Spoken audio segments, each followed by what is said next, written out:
Doctor, അതുപോലെ sugar cut, ഈ wait ലോസിന് ശ്രമിക്കുന്ന അല്ലെങ്കിൽ ആദ്യ സമയത്ത് തന്നെ എല്ലാവരും ചെയ്യണതാണ് ഷുഗർ കട്ട്, കംപ്ലീറ്റ് ആയിട്ട് മധുരം ഒഴിവാക്കുക എന്നുള്ളത്. അപ്പോൾ ഇങ്ങനെ മൊത്തത്തിൽ മധുരം ഒഴിവാക്കി കഴിഞ്ഞിട്ടുണ്ടെങ്കിൽ അത് ഡയബറ്റീസിനും അതുപോലെ ഈ വണ്ണം കുറയാനും ഒക്കെ ഹെൽപ്പ് ചെയ്യുമോ? ഷുഗർ കട്ട് നല്ല കാര്യം തന്നെയാണ്.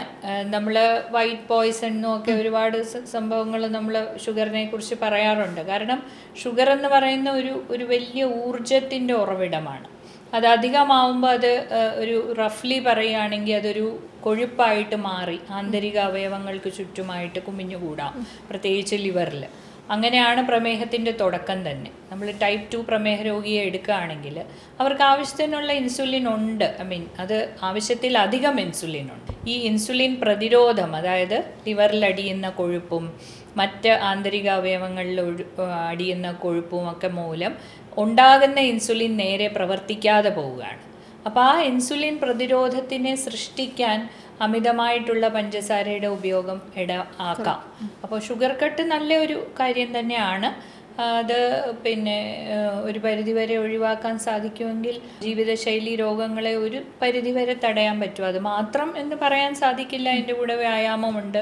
പിന്നെ നമ്മൾ കഴിക്കുന്ന എല്ലാ അന്നജവും, അരിയായാലും ഗോതമ്പായാലും ഒക്കെ ഷുഗറായിട്ട് തന്നെയാണല്ലോ മാറുന്നത്. അപ്പോൾ പഞ്ചസാര മാത്രം ഒഴിവാക്കിക്കൊണ്ട് എല്ലാം നടക്കും എന്ന് നമുക്ക് പറയാൻ സാധിക്കില്ല. പക്ഷെ അതൊരു നല്ല ആദ്യത്തെ നീക്കം എന്നുള്ള ഒരു നിലയ്ക്ക് നല്ല കാര്യമാണ്. ഡോക്ടർ, ഈ വൈറ്റ് പോയ്സന്റെ കാര്യം പറഞ്ഞല്ലോ. അപ്പോൾ ഈ വെളുത്ത പഞ്ചസാരയാണ് അപകടകാരി എന്നല്ലേ പറയണം? അപ്പോൾ ഈ വെളുത്ത പഞ്ചസാര മാറ്റിയിട്ട് ബ്രൗൺ ഷുഗറോ അല്ലെങ്കിൽ ഡേറ്റ്സോ ഹണിയോ ഒക്കെ കഴിച്ചിട്ടുണ്ടെങ്കിൽ അത് ബെറ്റർ ഓപ്ഷൻ ആണോ? ബ്രൗൺ ഷുഗർ എന്ന് പറയുന്നത് വളരെ സൂക്ഷിച്ചു വേണം. പക്ഷേ അതിനകത്ത് ഈ പറഞ്ഞ ഒന്നും തന്നെ, കരിപ്പോട്ടി ആയാലും ശർക്കര ആയാലും ഹണി ആയാലും ഡേറ്റ്സ്, അതെല്ലാം തന്നെ ഗ്ലൂക്കോസിൻ്റെ പല വകഭേദങ്ങളാണ് അതിൽ അടങ്ങുന്നത്. ഫ്രുക്ടോസ്, സുക്രോസ്, അങ്ങനെയുള്ള അത് ഒക്കെ ചെറിയ ഏറ്റക്കുറച്ചിലുകളുണ്ട്. അതായത് ചില ഗ്ലൂക്കോസ്, ഇപ്പം നമ്മുടെ പഞ്ചസാരയിൽ അടങ്ങുന്ന ഗ്ലൂക്കോസ് അത് വളരെ പെട്ടെന്ന് അകീരണം ചെയ്യപ്പെടും, പെട്ടെന്നൊരു ഷുഗർ സ്പൈക്ക് വരും. അതേസമയം ഹണിയിൽ അടങ്ങിയിരിക്കുന്ന, നമ്മളിപ്പം ഫ്രക്ടോസ് എടുക്കുകയാണെങ്കിൽ അല്ലെങ്കിൽ ഫ്രൂട്ട്സിൽ അടങ്ങിയിരിക്കുന്ന ഫ്രക്ടോസ് എടുക്കുകയാണെങ്കിൽ അത് കുറച്ച് സ്ലോ ആയിട്ടായിരിക്കും അകീരണം ചെയ്യപ്പെടുന്നത്. അപ്പോൾ പെട്ടെന്നൊരു ഷുഗർ സ്പൈക്ക് വരാതിരിക്കും എന്നുള്ളതല്ലാതെ ബേസിക്കലി ഇതെല്ലാം ഒന്ന് തന്നെയാണ്, ഷുഗർ തന്നെയാണ്. പിന്നെ പഞ്ചസാരയെക്കാട്ടി ഇത്തിരി രുചി വ്യത്യാസം ഉണ്ടല്ലോ. പഞ്ചസാര, വെള്ള പഞ്ചസാര എന്ന് പറയുന്നത് വളരെ അഡിക്റ്റിംഗ് ആണെന്നാണ് പറയുന്നത്. അത് ചേർന്ന ആഹാര പദാർത്ഥങ്ങൾ അത്രത്തോളം ഒരു അഡിക്റ്റിംഗ് ആയിട്ടുള്ള കൂടുതൽ കഴിക്കണം എന്നുള്ള തോന്നൽ ഉണ്ടാകാതിരിക്കാൻ ഒരു പക്ഷേ ഈ സംഭവങ്ങളൊക്കെ കുറച്ചുകൂടെ മെച്ചമായിരിക്കാം. ക്രേവിംഗ് കുറഞ്ഞ് ഇരിക്കും എന്നുള്ളത് മാത്രമേ ഉള്ളൂ. അതിനകത്ത് വേറെ അതിന് ഷുഗറിനോളം തന്നെ എല്ലാം ദോഷകരമാണ്. മിതമായിട്ടേ ഉപയോഗിക്കാൻ പാടുള്ളൂ. നമ്മളിപ്പോൾ ഈ ഷുഗർ കട്ടിൻ്റെ കാര്യം പറഞ്ഞ പോലെ തന്നെ ഡയറ്റിൻ്റെ കാര്യം നേരത്തെ പറഞ്ഞായിരുന്നല്ലോ. അപ്പോൾ അതിനകത്ത് ഈ കീറ്റോ ഡയറ്റ് അല്ലെങ്കിൽ ലോ കാർബ്, പിന്നെ ഈ ഇൻ്റർമിറ്റൻറ്റ് ഫാസ്റ്റിംഗ് ഒക്കെ എടുക്കുന്ന ഒത്തിരി പേരുണ്ട്. ഇത് എല്ലാവർക്കും ഒരുപോലെ ഓപ്റ്റ് ചെയ്യാൻ പറ്റുന്നതാണോ? ഇൻ്റർമിറ്റൻറ്റ് ഫാസ്റ്റിംഗ് ഒരു നല്ല കാര്യമാണ്. കാരണം നമ്മൾ വിശക്കാതെ തോരെ എന്ന് വെച്ചാൽ ആവശ്യമുള്ളപ്പോഴും ഇല്ലാത്തപ്പോഴും ഭക്ഷണം കഴിക്കുന്നതൊരു പ്രധാന പ്രശ്നം തന്നെയാണ് മോഡേൺ മാനിൻ്റെ. കാരണം അത്രയും ഉപലബ്ധതയുണ്ട്, അത്രത്തോളം അവൈലബിലിറ്റി ഉണ്ട്. അപ്പോൾ നമുക്ക് വിശപ്പില്ലാത്തപ്പോഴും നല്ലൊരു സാധനം കണ്ടാൽ നമ്മൾ ചിലപ്പം കഴിച്ചു എന്നിരിക്കും. അതിന് ഹിഡോണിക് ഈറ്റിംഗ് എന്ന് പറയും.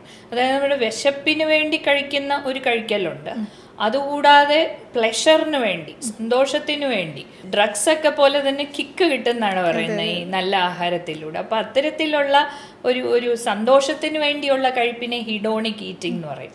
അപ്പം അങ്ങനത്തെ ഹിഡോണിക് ഈറ്റിംഗ് ഇടയ്ക്കിടയ്ക്ക് നമ്മൾ നടത്തുന്നത് അമിതഭാരത്തിനും അതിനെ തുടർന്നുള്ള ജീവിതശൈലി രോഗങ്ങൾക്കും ഒക്കെ കാരണമാണെന്നാണ് നമ്മൾ മനസ്സിലാക്കുന്നത്. അപ്പം ആ കണക്കിന് നോക്കുമ്പോൾ ഇൻ്റർമിറ്റൻറ്റ് ഫാസ്റ്റിംഗ് നല്ലൊരു കാര്യമാണ്. പക്ഷേ പ്രമേഹ രോഗികളിൽ അല്ലെങ്കിൽ മറ്റ് ചില അസുഖങ്ങളുള്ളവരിലൊക്കെ ഇൻ്റർമിറ്റൻറ്റ് ഫാസ്റ്റിംഗ് കുറച്ച് ബുദ്ധിമുട്ടായിട്ട് വരാം. പ്രത്യേകിച്ച് പ്രമേഹ രോഗികളിൽ നമുക്കറിയാം ഷുഗർ താഴ്ന്നു പോയാൽ അതും ഒരു പ്രശ്നമാണ്. അപ്പോൾ അതുകൊണ്ട് ഇൻ്റർമിറ്റൻറ്റ് ഫാസ്റ്റിംഗ് നമ്മൾ പറയാറില്ല. രണ്ടാമത്തെ കീറ്റോ ഡയറ്റും പ്രമേഹ രോഗികളിൽ അത്യാവശ്യത്തിനുള്ള ഗ്ലൂക്കോസ് അവർക്ക് കിട്ടിയില്ലെങ്കിൽ വേറെ ചില സങ്കീർണതകൾ ഉണ്ടാകാറുണ്ട്. ആരോഗ്യമുള്ളവർക്കൊക്കെ ഇതൊക്കെ ട്രൈ ചെയ്യാം. വേറെ മെഡിറ്ററേനിയൻ ഒരുപാട് ഡയറ്റ്സ് ഉണ്ട്. പക്ഷേ ഞാൻ എപ്പോഴും ഫേവർ ചെയ്യുന്ന ഒരു ഹെൽത്തി ഡയറ്റ്, എന്ന് പറഞ്ഞാൽ ഇങ്ങനെ ഈ മാജിക്കൽ ഡയറ്റ്സ് ഉണ്ടല്ലോ, ഈ പ്രത്യേക വകഭേദങ്ങളുണ്ടല്ലോ ഡയറ്റിൻ്റെ, അതൊന്നും നമുക്ക് കാലാകാലങ്ങൾ ചിലപ്പോൾ തുടർന്നു പോകാൻ പറ്റിയെന്ന് വരില്ല, ശാശ്വതമല്ല. കുറച്ച് 6 മാസം ഉപയോഗിച്ചു, പിന്നെ നമ്മൾ മടുക്കും, അല്ലെ പിന്നെ എന്തെങ്കിലും പ്രശ്നങ്ങൾ വരും, മതിയാക്കും, പിന്നെ വീണ്ടും വെയിറ്റ് കൂടാൻ തുടങ്ങും. അപ്പോൾ ഒരു ആരോഗ്യകരമായിട്ടുള്ള ബാലൻസ്ഡ് ആയിട്ടുള്ള ഒരു സന്തുലിതമായിട്ടുള്ള ആഹാരം എന്നുള്ളതാണ് ഒരു ശാശ്വത പരിഹാരം. അതിൻ്റെ കൂടെ വ്യായാമം. അതുകൊണ്ട് ഈ ഡയറ്റ് ഫാഡ്സിനോട് ഞാൻ വലിയതായിട്ട് അനുകൂലിക്കുന്നില്ല. പിന്നെ ആദ്യഘട്ടത്തിൽ ഒരു ഇനിഷ്യൽ വെയിറ്റ് ലോസിന് വേണ്ടിയിട്ട് ചിലർ ട്രൈ ചെയ്യാറുണ്ട്. യങ്സ്റ്റേഴ്സ്, വേറെ രോഗങ്ങളൊന്നും ഇല്ലാത്തവർക്ക് ഓക്കെയാണ്. അല്ലാത്തവർക്ക്, രോഗചികിത്സയിലിരിക്കുന്നവർക്ക് നോർമൽ ഒരു ബാലൻസ്ഡ് ഡയറ്റ് ആയിരിക്കും നല്ലത്. അതുപോലെ ഈ മൈൻഡ്ഫുൾ ഈറ്റിങ്ങിനെ കുറിച്ച് കേട്ടിട്ടുണ്ട്. ശരിക്കും എനിക്കും അറിയത്തില്ല എങ്ങനെയാണ് ഒരു മൈൻഡ്ഫുള്ളി കഴിക്കേണ്ടത് എന്നുള്ളത്. വിശന്ന് കഴിയുമ്പോഴത്തേക്കും കാണുന്നത് പെട്ടെന്ന് എടുത്ത് ഭക്ഷണം കഴിക്കും, അല്ലെങ്കിൽ ടേസ്റ്റ് കൂടുതലുള്ളത് പെട്ടെന്ന് കഴിക്കും. അപ്പോൾ ശരിക്കും എങ്ങനെയാണ് ഒരു മൈൻഡ്ഫുൾ ഈറ്റിംഗ്? മൈൻഡ്ഫുൾ ഈറ്റിംഗ് എന്ന് പറയുന്നത്, ആദ്യത്തെ കാര്യം എന്ന് പറയുന്നത് നമ്മുടെ ഭക്ഷണത്തിലെ കമ്പോണൻറ്റ്സ്, നമുക്ക് എന്താണ് ആവശ്യം, നമുക്ക് എത്ര ഊർജം വേണോ, അല്ലെങ്കിൽ നമ്മൾ എത്ര പ്രോട്ടീൻ കഴിക്കാം. നിങ്ങൾ അളന്നു തൂക്കി ത്രാസിൽ തൂക്കി എപ്പോഴും കഴിക്കാൻ പറ്റില്ല, എന്നാലും അതിനെക്കുറിച്ചൊരു അവബോധം നമുക്കുണ്ടായിരിക്കണം. രണ്ടാമത്, ഈറ്റിംഗ്, കഴിക്കുമ്പോൾ കഴിക്കുക മാത്രം ചെയ്യുക. ടി വി കണ്ടുകൊണ്ട്, മൊബൈൽ കണ്ടുകൊണ്ട്, അല്ലെങ്കിൽ മറ്റെന്തെങ്കിലും ചെയ്തുകൊണ്ട് കഴിക്കുകയാണെങ്കിൽ ഈ വയറ്റിനകത്ത് ആഹാരം ചെല്ലുമ്പോൾ മതി അല്ലെങ്കിൽ നിറഞ്ഞു എന്നുള്ള സിഗ്നലുകൾ നമ്മുടെ ബ്രെയിനിലേക്ക് എത്തണം. അതെത്താതെ നമ്മളിങ്ങനെ വളരെ വേഗത്തിൽ കഴിച്ചുകൊണ്ടിരിക്കുമ്പോൾ ചിലപ്പോൾ ആ സിഗ്നലുകൾ എത്തിയില്ല എന്ന് വരും. വയറ് വല്ലാണ്ട് നിറഞ്ഞു കഴിയുമ്പോഴായിരിക്കും നമുക്ക് മതി എന്ന് തോന്നുക. അപ്പം സ്ലോ ആയിട്ടുള്ള ഈറ്റിംഗ്. അതുപോലെ തന്നെ മറ്റെന്തെങ്കിലും ആക്ടിവിറ്റീസിൽ ഇൻഡൽജ് ചെയ്ത് ഒരു കോൺവെർസേഷൻ തന്നെ, രസകരമായ ഒരു സംഭാഷണം ഉണ്ടെങ്കിൽ ചിലപ്പോൾ നമ്മൾ ആവശ്യത്തിലധികം കഴിച്ചു പോകും. അതെല്ലാം ഒഴിവാക്കുക. കഴിപ്പെന്ന് പറയുന്ന വളരെ ഫോക്കസ്ഡ് ആയിട്ട് അത് മാത്രമായിട്ട് ചെയ്യേണ്ട ഒരു ആക്ടിവിറ്റി പലപ്പോഴും അത് നടക്കാറില്ല. എന്നാൽ തന്നെയും അങ്ങനെയാണ് ചെയ്യേണ്ടത്. സ്ലോ ആയിരിക്കണം. അതുപോലെ തന്നെ ഈ പറഞ്ഞ പോലെ ഒരുപാട് രുചിക്ക് പ്രാധാന്യം കൊടുക്കാതെ ബാലൻസ്ഡ് ഡയറ്റ്, സന്തുലിതമായിട്ട് അല്ലെങ്കിൽ നമുക്ക് ഗുണകരമായിട്ടുള്ള ഒരു ആഹാരം എന്നുള്ളതിനെ കുറിച്ച് ആലോചിക്കുക. പലപ്പോഴും അത് നടക്കാതെ വരുന്നു. ഇപ്പം നമ്മൾ പകലെല്ലാം ആഹാരം കഴിക്കാതെ രാത്രിയിൽ, പ്രത്യേകിച്ച് ഈ പിന്നെ ടെക്കീസ് അല്ലെങ്കിൽ അതുപോലെ ദിവസം മുഴുക്കെ ജോലി ചെയ്യുന്നവർ, ഹൈ പ്രഷറിൽ ജോലി ചെയ്യുന്നവർ, അവർ വന്ന് അൺവൈൻഡ് ചെയ്യുന്ന അല്ലെങ്കിൽ അവരുടെ സ്ട്രെസ്സ് കുറയ്ക്കുന്ന എല്ലാം കഴിപ്പിലൂടെയാണ്. എന്തൊക്കെയൊക്കെ വാരി വലിച്ച് കഴിച്ചിട്ട് അതേപടി പോയി ഉറങ്ങുന്ന ഒരു രീതിയാണ്. അത് തന്നെ ഒരു അവരെ രോഗാതുരരാക്കുന്ന ഒരു സംഭവമാണ്. അപ്പോൾ അതുകൊണ്ട് അതൊക്കെ ഒഴിവാക്കുക. കഴിപ്പിനെ വളരെ ഒരു ശാസ്ത്രീയമായി സമീപിക്കുക. രുചി എന്നുള്ളതിനേക്കാൾ അപ്പുറത്ത് നമ്മുടെ ശാരീരിക അസുഖങ്ങൾ ഒഴിവാക്കാനായിട്ടുള്ള ഒരു സന്തുലിത ആഹാരം എന്നുള്ളതിന് പ്രാധാന്യം കൊടുക്കുക എന്നുള്ളതാണ് നമുക്ക് പറയാൻ സാധിക്കുന്നത്. ഡോക്ടറെ, അതുപോലെ ഈ ബർഗർ, പിസ്സ, ഗ്രിൽഡ് ഐറ്റംസ് ഒക്കെ കഴിച്ചു കഴിഞ്ഞിട്ട് ഒരു കാർബണേറ്റഡ് ഡ്രിങ്ക്സ് എന്തെങ്കിലും കഴിച്ചിട്ടുണ്ടെങ്കിൽ അത് ഡൈജഷൻ നന്നായിട്ട് നടത്തും എന്നിങ്ങനെ പറയാറുണ്ട്. ഞങ്ങൾ കഴിക്കാറുണ്ട്. അപ്പോൾ അത് ശരിക്കും നല്ലതാണോ? അല്ല, ഒട്ടുമല്ല. ഡൈജഷനും കാർബണേറ്റഡ് ഡ്രിങ്ക്സും തമ്മിൽ യാതൊരു ബന്ധവും ഇല്ല. കാർബണേറ്റഡ് ഡ്രിങ്ക്സ് ശരിക്കും പറഞ്ഞാൽ ഡൈജഷൻ കുറയ്ക്കുകയുള്ളൂ. സ്ഥിരമായ ഉപയോഗം കൊണ്ട് ഈ ഗട്ട് മൈക്രോബയോംസ് എന്ന് നമ്മൾ പറയാറുണ്ട്. ഇപ്പം നമ്മൾ പ്രോബയോട്ടിക്സ് ഒക്കെ ഇങ്ങനെ കഴിക്കുന്ന ഒരു ഫാഡ് പോലും ഉണ്ട് യങ്സ്റ്റേഴ്സിൻ്റെ ഇടയ്ക്ക്. ഈ ഗട്ടിൽ നോർമലായിട്ട് നമ്മുടെ ദഹനേന്ദ്രിയങ്ങളിലുള്ള ബാക്ടീരിയ, അവ നല്ല ബാക്ടീരിയകളാണ്, നമ്മുടെ ദഹനത്തിനും ചയാപചയത്തിനും പലതിനും ആവശ്യമുള്ള ആ ഗട്ട് മൈക്രോബയോമിനെ തന്നെ നഷ്ടപ്പെടുത്തുന്ന ഒരു സംഗതിയാണ് ഈ കാർബണേറ്റഡ് ഡ്രിങ്ക്സ് എന്ന് പറയുന്നത്.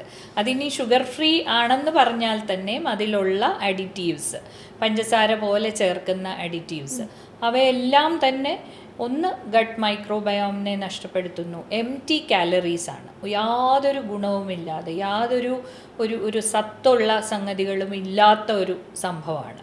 പിന്നെ ഈ പറഞ്ഞ പോലെ അഡിക്റ്റിംഗ് ആണ്, ക്രേവിങ് കൂട്ടുന്ന, വീണ്ടും വീണ്ടും ഉപയോഗിക്കാൻ നമ്മളെ മനസ്സിനെ പ്രേരിപ്പിക്കുന്ന എന്തോ ഒന്ന് അവയിലുണ്ട്. അത് കുടിച്ചിട്ടാണെങ്കിൽ കുറച്ചും കൂടെ കഴിക്കാൻ പറ്റും.